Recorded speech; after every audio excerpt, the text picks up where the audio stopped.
Head mistress کی نظر جب اس کے اوپر پڑی تو اس بچی کو بلایا اور کہا کہ یہ تم کیا پہن کے آ گئی ہو، اسکول کا یونیفارم تو یہ نہیں ہے۔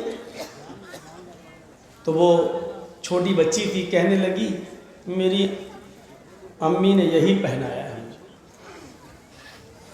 اسکول سے نکال دیا، مطلب کلاس سے نکال دیا، جاؤ آج چھوڑو، کل سے آنا اور اسکول کی ڈریس پہن کے آنا۔ اس نے اپنی ماں سے کہا، گھر آنے کے بعد ہم کو کلاس میں نہیں پڑھنے دیا، کیوں؟ یہ ڈریس پہن کے آئے، کہا اسکول کی یونیفارم پہن کے آنا۔ اس کی ماں نے کہا بیٹی کل تم پھر یہی ڈریس پہن کے جانا۔ دوسرے دن اس نے پھر بچی کو وہی ڈریس پہنائی۔ 5 سال کی بچی۔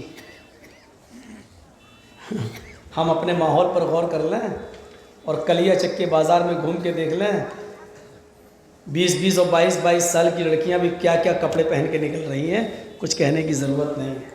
اس بچی کا تھپڑ ان کے چہرے پر پڑے گا، پڑ رہا ہے۔ جوانی کے نشے میں ابھی تکلیف کا احساس نہیں ہو رہا ہے، یہ قیامت کے دن ہوگا۔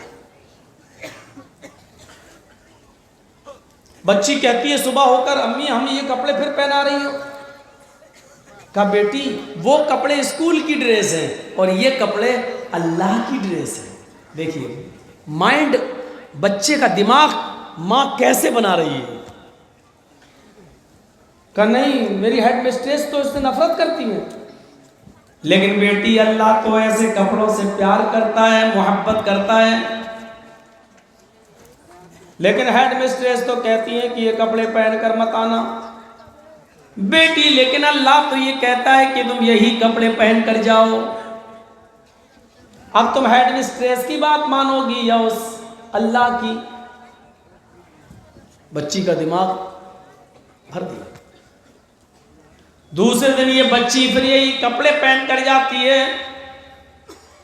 اس کو عورتوں کے پردے سے ابھی واقفیت نہیں ہے، عورتوں کے مسائل سے اس کو واقفیت نہیں ہے، جانکاری نہیں ہے۔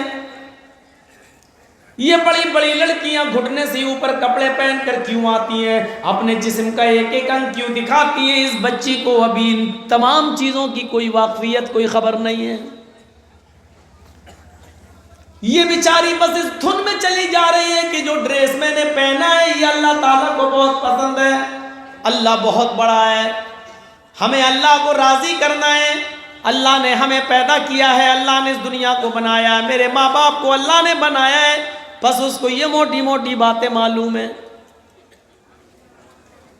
میری امی میرے ابو نماز پڑھتے ہیں، اللہ نماز پڑھنے والوں سے خوش رہتا ہے، یہ موٹی موٹی چیزیں اس کو بتا دی گئی ہیں۔ آج یہ پھر اسکول میں جاتی ہے، ہیڈ مسٹریس کلاس میں پہنچ جاتی ہے، وہ کرسچن ہے، عیسائی ہے۔ اس ہیڈ مسٹریس کی ایج ہے 26 سال، 26 ایئرز، شادی شدہ ہے، لیکن ہیڈ مسٹریس بھی گھٹنے سے اوپر کے کپڑے پہن کر پڑھانے آتی ہے۔ اس کے سر کے بال کھلے ہوئے ہیں، سر پہ دوپٹہ نہیں ہے، اوڑھنی الاؤ نہیں ہے۔ ہیڈ مسٹریس نے اس بچی کو دیکھتے ہی کہا کہ آج تم نے پھر اب میری بات نہیں مانی اور وہی کپڑا پہن کے چلی آئی ہو، ادھر آؤ۔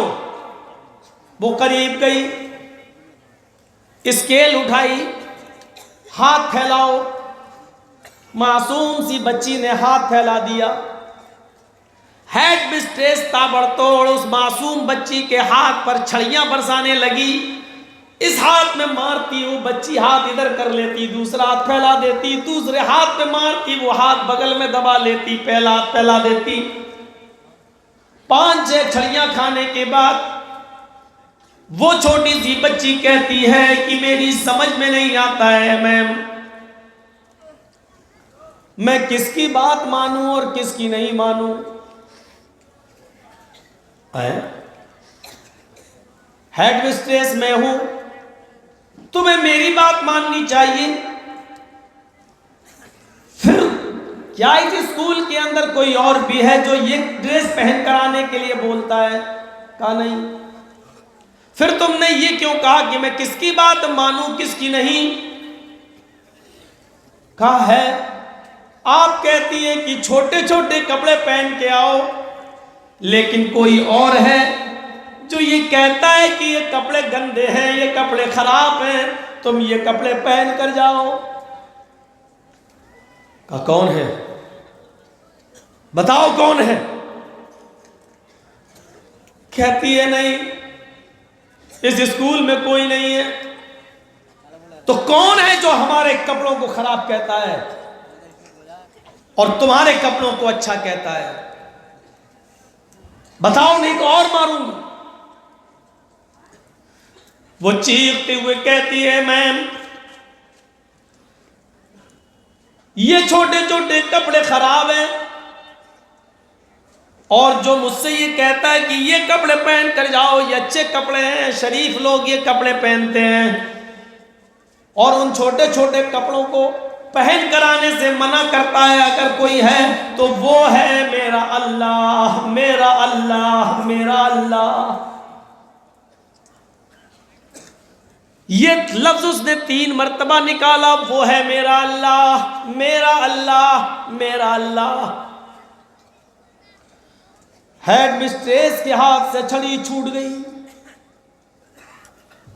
اس چھوٹی سی بچی کے اندر یہ سنسکار کس نے، یہ تہذیب کس نے بھری ہے؟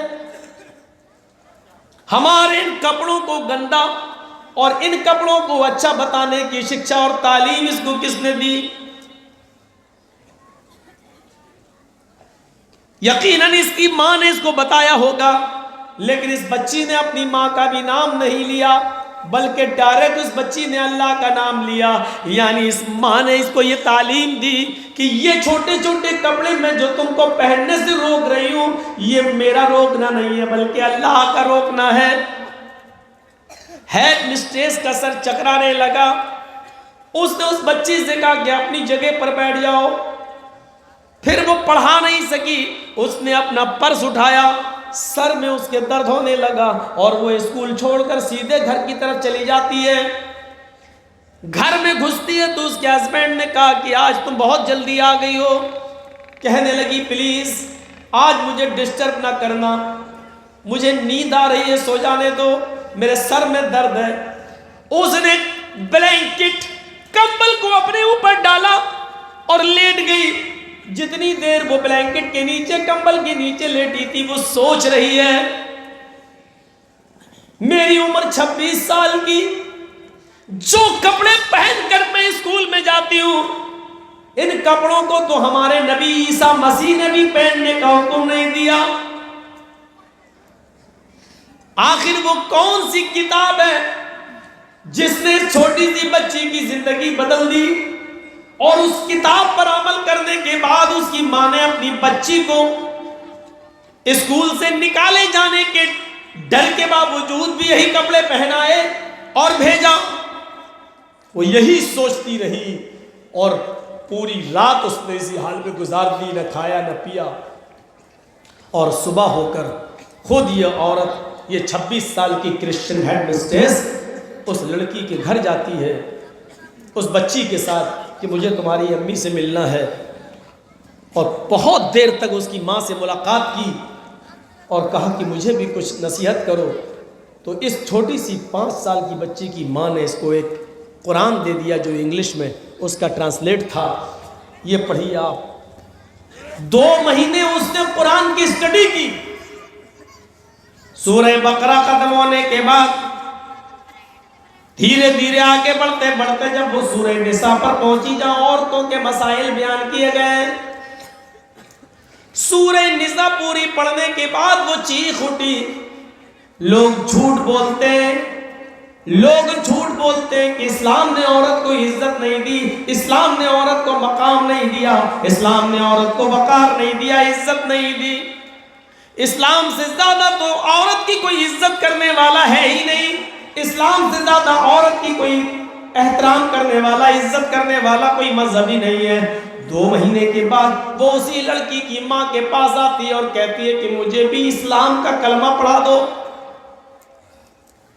اس عورت نے اس کو غسل کرایا اور پھر کلمہ پڑھایا، اشہد ان لا الہ الا اللہ و اشہد ان محمد عبدہ و رسولہ۔ وہ کلمہ پڑھ کر اسلام لے آتی ہے، اور جس دن سے اسلام لائی اس دن سے اسلامی لباس پہننا شروع کر دیا۔ یہ 26 سال کی ہیڈ مسٹریس جو کل تک اسکرٹ پہن کر جایا کرتی تھی پڑھانے کے لیے، آج شلوار پہنے ہوئے ہے، قمیص پہنے ہوئے ہے، ہاتھوں میں گلیوز بھی ہیں، پیروں میں ساکس بھی ہیں، اور سر کی اوپر عبایا، برقع بھی ہے، نقاب بھی ہے، چہرہ بھی چھپا ہوا ہے۔ اب وہ اس طریقے سے پڑھانے کے لیے جاتی ہے۔ پھر اس کے اوپر کیس ہوتا ہے اسکول مینجمنٹ کی طرف سے، پیرس کی عدالت میں وہ کیس لڑتی ہے، اور کیس لڑنے کے بعد پیرس کی عدالت اس کو یہ حکم سناتی ہے کہ تم اسلام لا چکی ہو، تم آزاد ہو، کوئی بھی مذہب اپنی مرضی سے اگر قبول کرتی ہو تو کسی کو کوئی اعتراض نہیں، اور اگر تم اپنی مرضی سے یہ ڈریس پہنتی ہو تو اس پر بھی اسکول مینجمنٹ کو اعتراض نہیں ہونا چاہیے، کیونکہ ہر انسان کو اپنی آزادی کے ساتھ جینے کی آزادی ہے، پہننے کی آزادی اور کھانے کی آزادی ہے۔ جب ہم کسی سے اسکرٹ اور اس سے بھی چھوٹے کپڑے پہننے کی آزادی نہیں چھین سکتے تو ہم کسی سے یہ آزادی بھی نہیں چھین سکتے کہ اگر وہ عبایا نقاب برقعے میں جانا چاہے تو ہمیں کیا اعتراض ہے؟ اس کی زندگی، اس کی لائف وہ جانے۔ مقدمہ جیت جاتی ہے، اور آج بھی وہ پیرس کی اسی یونیورسٹی میں نقاب لگا کے جاتی ہے۔ یہ چھوٹی سی بچی اس کے ایمان لانے کا ذریعہ بن گئی۔ اس بچی نے کیا کہا تھا؟ میری سمجھ میں نہیں آتا کہ میں کس کی مانوں کس کی نہیں۔ اچھا، کسی اور کی بھی مانتی ہو؟ کون ہے جو تمہیں یہ کپڑا پہن کر آنے کے لیے بولتا ہے؟ اس لڑکی نے کیا کہا تھا؟ وہ ہے میرا اللہ، میرا اللہ، میرا اللہ۔ کل تک غیر مسلم، کل تک عیسائی بھی اللہ کا نام سنتے تھے تو لرز جاتے تھے، چھڑی ان کے ہاتھ سے گر جایا کرتی تھی، اللہ کا خوف ان کے دلوں میں آ جایا کرتا تھا، اور یہی لفظ اللہ سن کر وہ بلینکٹ کے نیچے سوچنے پر مجبور ہو جایا کرتے تھے، اور اسی اللہ کے خوف کی وجہ سے وہ ایمان لانے پر مجبور ہو جایا کرتے تھے۔ یہ تھا اللہ کے نام کا ذکر۔ آج ہم ہیں، مسلمان ہیں، الحمدللہ مومن ہیں، اسلام کے ماننے والے، لیکن اللہ کا ادب اور احترام یہ ہے کہ مؤذن اذان دے رہا ہے، مسجد کی اونچائی پر کھڑے ہو کر اس کی آواز ہمارے کانوں میں آ رہی ہے، اللہ اکبر، اللہ اکبر، یہ آواز ہمارے کانوں میں آتی ہے، لیکن مسجد ہی کے بغل میں چائے کی ہوٹلوں پر ہم بیٹھے ہوئے ہیں، ہم چائے پی رہے ہوتے ہیں، جماعت ہو رہی ہوتی ہے لیکن ہم چائے پی رہے ہوتے ہیں، جماعت ہو کر نماز سے مسجدوں سے نکلتے ہوئے نمازی نکل رہے ہوتے ہیں، لیکن ہم کیرم بورڈ کھیل رہے ہوتے ہیں۔ میرے پیارے ساتھیوں، جب ہم مسلمان ہو کر اللہ کا نام آنے سے ہمارے دلوں میں کب کبھی پیدا نہیں ہوتی ہے تو غیروں کے دلوں میں کب کبھی کیوں پیدا ہوگی؟ جب ہم اللہ کا نام سن کر، اللہ کا ذکر سن کر جب ہمارے اندر، ہمارے دلوں میں دہشت تاری نہیں ہوتی ہے تو غیروں کے دلوں میں دہشت تاری کیسے ہوگی؟ ہم اندازہ لگائیں اور ایمانداری کے ساتھ بتاؤ، روڈ پر مسجد ہے، کیا اس مسجد سے نمازی جب نماز پڑھ کے نکلتے ہیں تو کیا ان کی آنکھوں کے سامنے ہوٹلوں پہ چائے نہیں پی جا رہی ہوتی ہے؟ کیا ان کے سامنے کیرم بورڈ نہیں کھیلے جا رہے ہوتے ہیں؟ کیا ان نمازیوں کے سامنے مسلمانوں کی دکانیں نہیں کھلی ہوئی ہوتی ہیں؟ کیا صرف ان مٹھی بھر نمازیوں کے لیے مسجد بنی تھی؟ تمہارے لیے نماز معاف تھی؟ تمہاری غیرت نے، تمہارے ایمان نے، تمہارے اسلام نے یہ کیسے گوارا کر لیا کہ اذان ہو جانے کے بعد بھی تم دکان کھولے بیٹھے ہو؟ تمہارے کلیجے اور تمہارے دل یہ کیسے برداشت کر لیتے ہیں؟ اذان ہو جانے کے بعد بھی تم دکانیں کھولے ہوئے ہو، اذان ہو جانے کے بعد بھی تمہیں مسجد میں جانے کی توفیق نہیں ہو رہی ہے۔ تمہارے دل اور تمہارے کلیجے اتنا بڑا کارنامہ کیسے انجام دینے پر مجبور ہو جاتے ہیں؟ میری سمجھ میں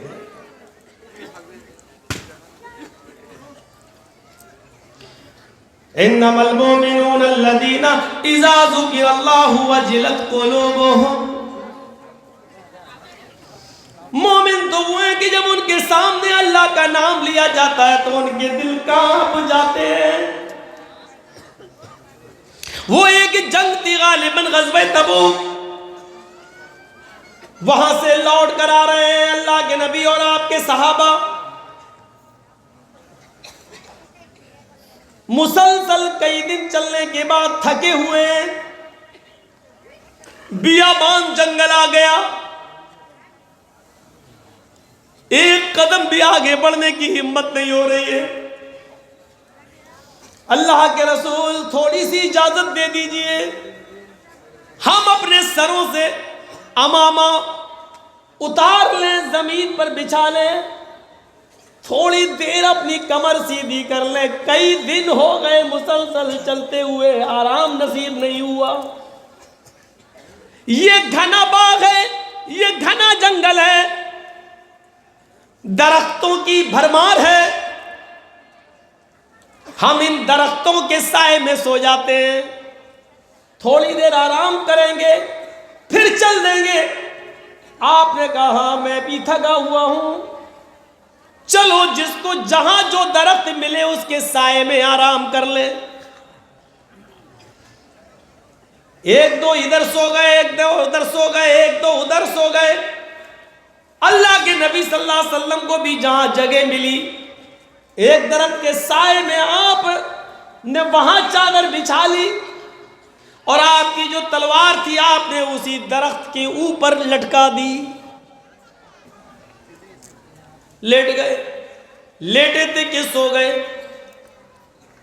صحابہ تھکے تھے گہری نیند میں. کچھ صحابیوں کو کھراٹے بھی آ رہے ہیں. جب آدمی زیادہ تھکا ہوا ہو تو اس کو کھراٹے زیادہ آنے لگتے ہیں. حدیث کی کتابیں یہ کہتی ہیں کہ کھراٹے اللہ کے رسول صلی اللہ علیہ وسلم بھی لیا کرتے تھے، لیکن آپ کے کھراٹے بہت زوردار نہیں ہوا کرتے تھے. اتنی تیز نہیں کہ بغل میں میری بیوی لیٹی ہو وہ بھی نہ سو پائے. ہلکے ہلکے کھراٹے اللہ کے نبی کو بھی آتے تھے، اور شاید اس کی وجہ یہ تھی کہ دن بھر آپ دعوت و تبلیغ میں رہتے تھے، لوگوں کو سمجھاتے تھے، تھک جایا کرتے تھے اور تھکن کے بعد نیند اچھی آتی ہے. ایک بدوی آیا، ایک اعرابی آیا، اس نے دیکھا کہ اس درخت کے نیچے محمد ابن عبداللہ سو رہے ہیں. چلو آج کام تمام کر دیتے ہیں، جھمیلا ہی ختم کر دیتے ہیں، اچھا موقع ہے. محمد کو زندہ یا مردہ لانے پر 100 اونٹوں کا لالچ ہے، 100 اونٹوں کا انعام رکھا گیا ہے. آج موقع اچھا ہے، سارے ساتھی سوئے ہوئے ہیں، محمد رسول اللہ بھی گہری نیند میں سوئے ہوئے ہیں. ہمارے پاس تلوار نہیں ہے، محمد کی تلوار بھی لٹکی ہوئی ہے، تلوار بھی اسی کی، گردن بھی اسی کی. چڑھ گیا پیڑ پر،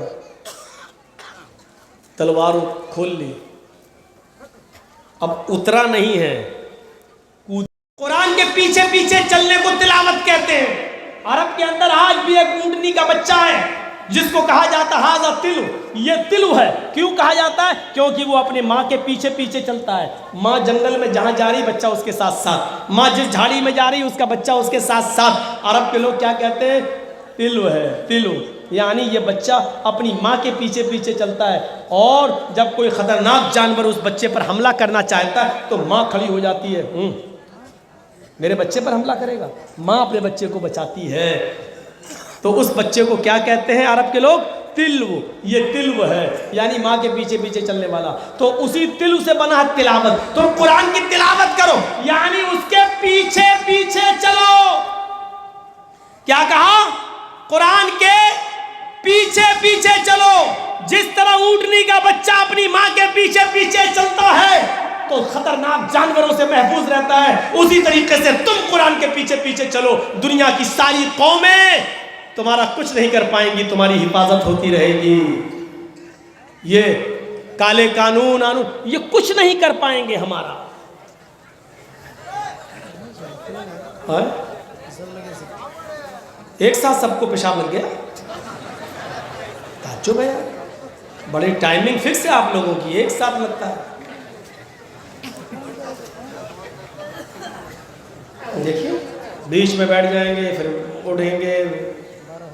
چلیے تو میرے بھائیوں، وَإِذَا تُلِيَتْ عَلَيْهِمْ زَادَتْهُمْ إِيمَانًا، جب تلاوت کی جاتی ہے تو ان کی ایمان میں زیادتی ہو جاتی ہے۔ فضل ابن عیاض بہت بڑے ڈاکو تھے پہلے، اور بعد میں بہت بڑے ولی اللہ بن گئے، اور جانتے ہو یہ ڈاکو سے ولی اللہ کیسے بنے؟ فضل ابن عیاض ڈاکہ ڈالا کرتے تھے، چوری کیا کرتے تھے، اور تالا توڑنے میں بڑے ماہر تھے، کیل سے، لوہے کے تار سے تالا توڑ لیتے تھے، بہت بڑے ڈاکو تھے۔ ایک مرتبہ ایک امیر آدمی کے گھر میں گھس گئے اور اس کی 5ویں منزل پر چلے گئے، وہاں تالا کھول دیا اور تجوری سے سارا مال نکال لیا، سونا چاندی سب کچھ نکال لیا۔ اچھا، کچھ چور اس زمانے میں بڑے ماہر بھی تھے۔ ایک آدمی نے جو بھی کمایا تھا سونا چاندی سب ایک تجوری میں رکھ دیا تھا، الماری میں، سیف میں، اور اس الماری پہ لکھ دیا تھا ھذا من فضل ربی، یا اس پر لکھا ہوا تھا ان اللہ یرزق من یشاء بغیر حساب، اللہ جس کو چاہتا بغیر حساب کے رزق دیتا ہے۔ چور پڑھا لکھا تھا قرآن، اس نے دیکھا اس پہ لکھا ہے ان اللہ یرزق من یشاء بغیر حساب، اللہ جس کو چاہتا بے حساب رزق دیتا، اسی میں سونا چاندی ہے۔ اس نے اسی کو توڑا اور واقعی اسی میں سونا چاندی نکلا، اس نے اس کو نکال لیا، سب بھر لیا، اور اس الماری پہ لکھ دیا ان اللہ مع الصابرین، چاک سے لکھ گیا ان اللہ مع الصابرین۔ دوسرے دن جب مالک اٹھا تو دیکھتا ہے قرآن کی آیت بدل گئی، ہم نے لکھا تھا یہ اور اپنے آپ یہ ہو گیا۔ واہ، اللہ کے کلام میں تو بڑی طاقت ہے، وہ تو معجزہ سمجھ رہا تھا۔ اس نے کہا کہ کھول کے دیکھیں، ہو سکتا ہے کہ میرے مال میں بھی 10 گنا اضافہ ہو گیا ہو۔ اس نے جو کھول کے دیکھا تو الماری خالی، سونا چاندی غائب۔ اس نے کہا اب سمجھ میں آیا کہ صبر کا معنی کیا ہے، ان اللہ مع الصابرین، اللہ صبر کرنے والوں کے ساتھ ہے۔ بغیر حساب و کتاب کے